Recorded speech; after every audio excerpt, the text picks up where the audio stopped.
So, welcome to Jumbo IS and welcome to our lecture series called Daily News in Shorts. In this lecture series, we cover a particular day's current affairs in a very short span of time within 20 minutes. Now, today we are going to be covering October 14th, 2024's current affairs. All right.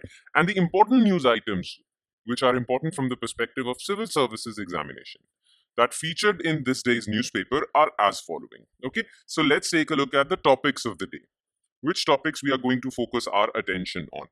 Number one topic is recently rare diseases have been in the news. So we'll discuss about India's policy regarding treatment of rare diseases. We'll talk about what rare diseases are, how they are treated, and what is India's policy on rare diseases. Okay, so we'll cover this issue. Then, second issue is related to dragon drones. These are very dangerous modern warfare instruments.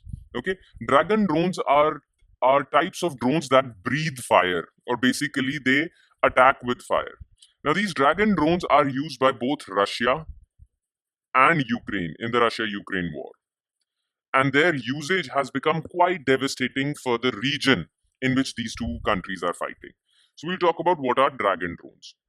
Then, for defense innovation or innovation in the field of defense technology, India launched IDEX Scheme, under which various professors of the university, different universities, various startups, various MSME groups, various big industries would come together and develop technologies that would take India's military technology forward. Okay, so we'll talk about IDEX scheme. And we'll talk about a bacterial infection called Murine Typhus infection, because recently a man from Kerala, he traveled to Vietnam and Cambodia, and when he came back, he was infected with Murine Typhus infection. And this has sort of caused emergency-like situation in Kerala. So what is Murine Typhus infection? We'll talk about this. Okay, so we'll be focusing our attention on these four topics. Okay, so let's begin our discussion. Let's begin our lecture, starting with topic number one, that is related to treatment of rare diseases. Now, what was in the news basically? The Delhi High Court last week issued directions aimed at improving the availability of so-called orphan drugs, which are medications used to treat rare diseases. So basically, Delhi High Court has said that government should make it easier for people suffering from rare diseases to get the required treatment. Now, most of these rare diseases are treated with medicines or drugs that are often categorized as orphan drugs. Now, orphan drugs are generally used for rare diseases. And why are they called orphan drugs? What's behind their nomenclature? So look, orphan drugs are those drugs that are used to treat rare diseases. Now, what are rare diseases? Rare diseases are so rare that it affects one or fewer people in every 1,000. This is WHO's definition. So WHO says that diseases that are very rare, one in every 1,000 person is affected by this disease, or even less than that, then that disease would be categorized as rare disease. Now, why are the drugs used to treat these rare diseases called orphan drugs? Well, very simple. Look, all these pharmaceutical companies are in the business of making medicines. And because they are companies, they are also in the business of making profit. Now, development of drugs takes a lot of time and resources. These pharmaceutical companies spend a lot of money for R&D, research and development of a drug. Now, what they would want is that their drug, what they have created, should be used by as many people as possible, so that they can recover their R&D cost, okay, and they could also earn some profit. So all pharma companies want that their drugs are used by as many people as possible. Okay, only then they'll be able to recover their cost. The problem with rare diseases is that there are not many people affected by these diseases. That is why these pharma companies cannot sell their drugs beyond a certain limit, because these drugs are used to treat rare diseases. That is why these pharma companies are reluctant to invest so much money in the research and development of these drugs. Okay, and when they do, even if some pharma companies decide that they will invest that much amount, they have to keep the prices of their drugs very high, because they know that they won't be able to sell their drugs to as many people as possible. Not many people would buy their drugs. That is why they sell their drugs at very high prices, so that they are able to recover their cost. All right, and that is why these drugs are called orphan drugs. They are called orphan. Why? Because not many pharma companies are insisting on developing these drugs. Not many pharma companies are interested in developing these drugs. In fact, these drugs are like orphans. Nobody wants them, or no pharma company wants to develop them. And even if some decide to develop them, well, they keep the prices, they jack up the prices because they want to recover their costs. Okay, so that is why governments all over the world come out with the policy of treating these rare diseases, and they also come out with the policy of making these drugs available and affordable. Okay, and that is where Delhi High Court's latest directions come in. Now, in India, 55 medical conditions are classified as rare diseases. In fact, there is a registry started by ICMR, Indian Council of Medical Research. It's called National Registry of Rare and Other Inherited Disorders. Now, this registry actually keeps a track of all the people in India that are affected by rare diseases. So, as per this registry, 14,472 people are affected by rare diseases. Okay. Now, in this list, India categorizes different rare diseases into three groups. Okay, so there are in total 55 medical conditions that India categorizes as rare diseases. These 55 medical conditions are categorized in three groups. Group 1 includes diseases that can be treated with one-time procedure. So there are some diseases that can be cured by just one-time surgery, one-time operation, one-time therapy. Those are Group 1 diseases. Then there are Group 2. They require lifelong treatment. So you'll be put on a medicine or a treatment that would continue throughout your life. Okay, and these are relatively less costly. Okay, so these are Group 2. Then Group 3 treatments are those treatments which are lifelong treatments, but they are very costly, very expensive, very difficult for a common man to be able to afford these therapies. So these are Group 3. So Group 1 are one-time treatments. Group 2 are lifelong treatments, but cheap lifelong treatments. Group 3 are lifelong treatments, but expensive. Okay, so all these 55 medical conditions are categorized in these three groups in India.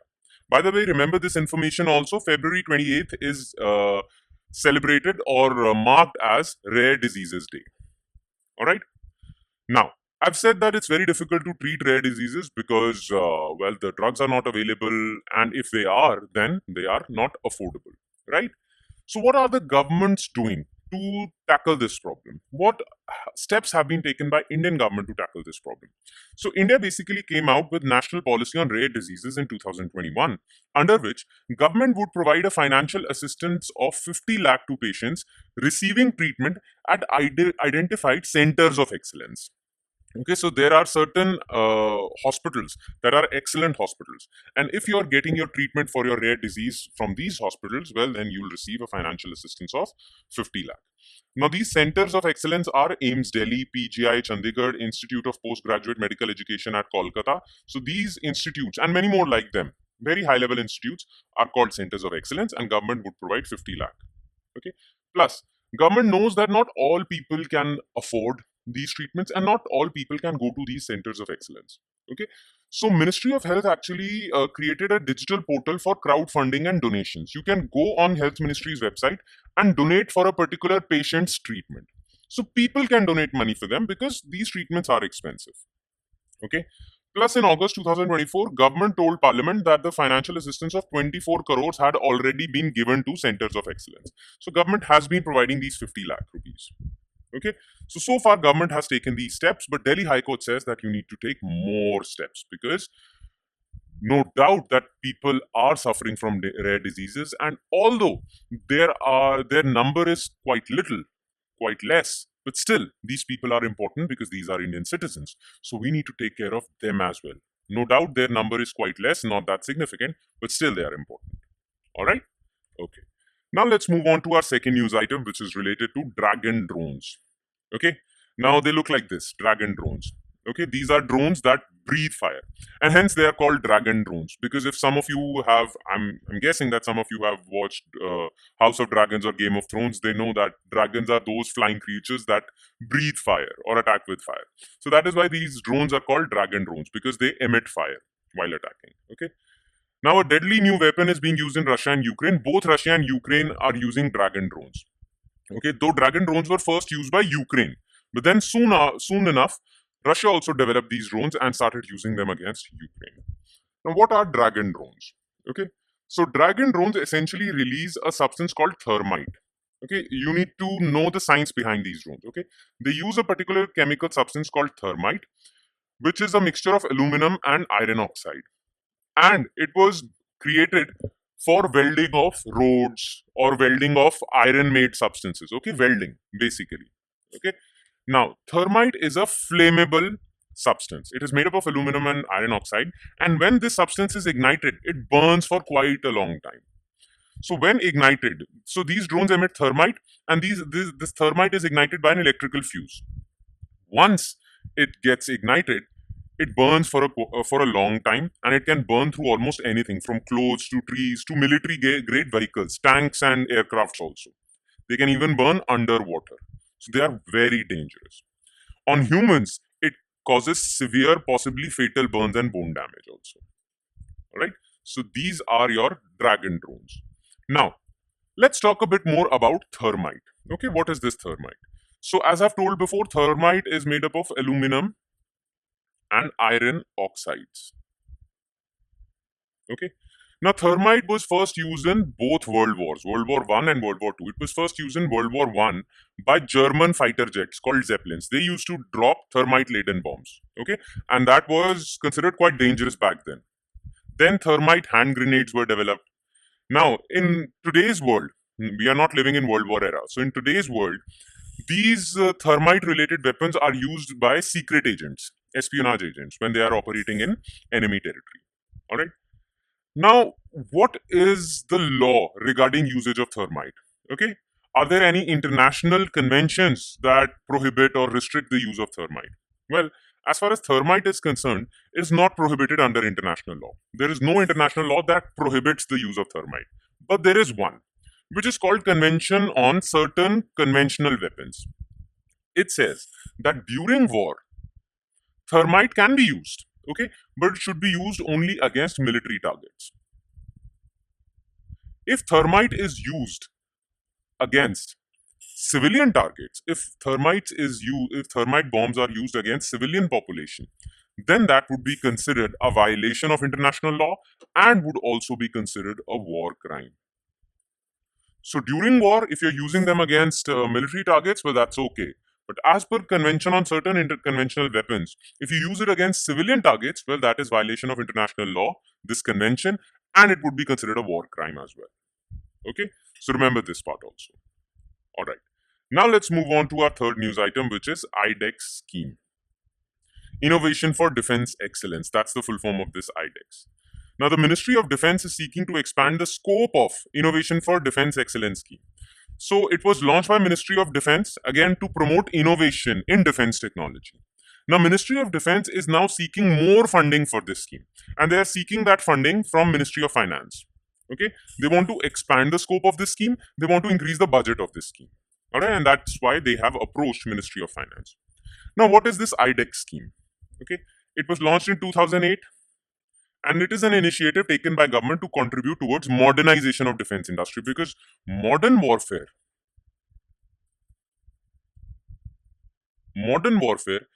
is heavily dependent on technology. Not so much on people, but now technology. Look, Israel's military is not that populated. Israel doesn't have enough military personnel. In fact, Hezbollah has more people than Israel. Okay? Or Iran and its proxies have more people than Israel. But still, Israel's army is stronger than these countries because Israel's military technology is superior to theirs. And that is why, through technology, they can defeat these countries. Okay? So it doesn't matter how many people you have in your army. What matters is that what sort of technology you have. And for that, India launched this scheme. Okay, one purpose was this, that India wants to expand its defense technology. India wants to improve its defense technology. One purpose was that. Okay, the other purpose was that for defense technology, India was quite import dependent. India had to import a lot of defense technology. India was dependent on France, Israel, USA, Russia. Okay, so India wants to become self-reliant. And for that, India needs an indigenous defense innovation ecosystem. For that reason, IDEX was launched. Okay, so it aims to promote innovation and technology development in defense and aerospace by engaging industries and academia, professors. IDEX will be funded by Defense Innovation Organization. So Ministry of Defense created this company called Defense Innovation Organization. It is a not-for-profit company. Okay, and all not-for-profit companies are established under Section 8 of Companies Act. So DIO was also established under Section 8 of Companies Act. It's a not-for-profit company, and it was established. The founding members of this company were Hindustan Aeronautics Limited and Bharat Electronics Limited. Okay, so this DIO is actually implementing this scheme. All right. Okay, and now we just jump to topic number 4 of our lecture. It's murine typhus infection. Now, why was this in the news? Because a 75-year-old man from Kerala who recently traveled to Vietnam and Cambodia was diagnosed with bacterial disease called murine typhus. Okay, so remember, it's a bacterial disease. This marks the first case of rare disease reported in the state. In India, case of murine typhus have been reported in Northeast, Madhya Pradesh and Kashmir, but never has it been reported in Kerala. Okay. Currently, there is no vaccine available for this disease, though antibiotics are available because it's a bacterial infection. So, antibiotic called doxycycline, it is available for this bacterial infection, but no vaccine is available. Now, what is this bacterial infection? What is murine typhus infection? So, murine typhus is an infectious disease caused by flea-borne bacteria. The name of the bacteria is Rickettsia typhi. So, remember the name of this bacteria. Okay. So, the causative agent for this disease is bacteria Rickettsia typhi. But this bacteria enters your body through the bite or through contact with fleas. Fleas are these small insects. First, these fleas get infected by this bacteria, and then when you come in contact with these fleas, or when you come in contact with the droppings of these fleas, substance dropped by these fleas, when you come in contact with them, then only that bacteria enters your body. Okay, it is transmitted to humans through bites of infected fleas. Once the flea is infected, it can spread the disease for the rest of its life. Rodents like mice, mongoose are known to be reservoirs of this disease. Now, how does it spread? Basically, remember this fact that it is not transmitted from one human to human. So, no human to human transmission is possible. If someone is infected with this murine typhus infection, that person cannot infect you.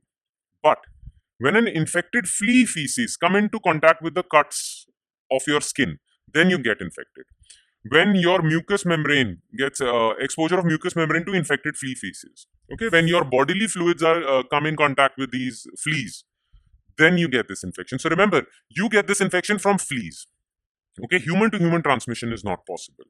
And in that case, these fleas become the vector. Because vector is that organism through which that virus or bacteria enters your body. So fleas are vector. Causative agent are Rickettsia typhi. Okay. Now the symptoms are very simple. They appear in 7 to 14 days after the exposure and include fever, headaches, body ache, joint pain, nausea, vomiting, stomach ache. Illness seldom lasts longer than 2 weeks, so you are diseased for not more than 2 weeks, but it may last for months in severe cases. Okay. So yeah, that's about it. And with that, we conclude today's session. Thank you so much for watching, everyone. And I'm sure it has added value to your preparation, though it would add more value if you consolidate these current affairs that we discussed in this lecture. How can you consolidate them? By revising them. And where can you revise these current affairs? Well, on our Telegram channel, we have shared a PDF file related to this lecture. Okay, that PDF file would contain all the written notes regarding the topics discussed in this lecture. So all you have to do is go to our Telegram channel, download this PDF and revise it. Now, where can you find our Telegram channel? Well, in the comment section below, okay, below this video, I've shared a link for our Telegram channel. Just click on that link. It'll take you to our Telegram channel, follow it, and you can download the PDF for not just this lecture, but all the other lectures regarding the YouTube videos, regarding our YouTube videos. Okay, all the other PDF files for all the lectures featuring on our YouTube channel are available on this Telegram channel. All right. On that note, I'll be signing off. Thank you so much, everyone.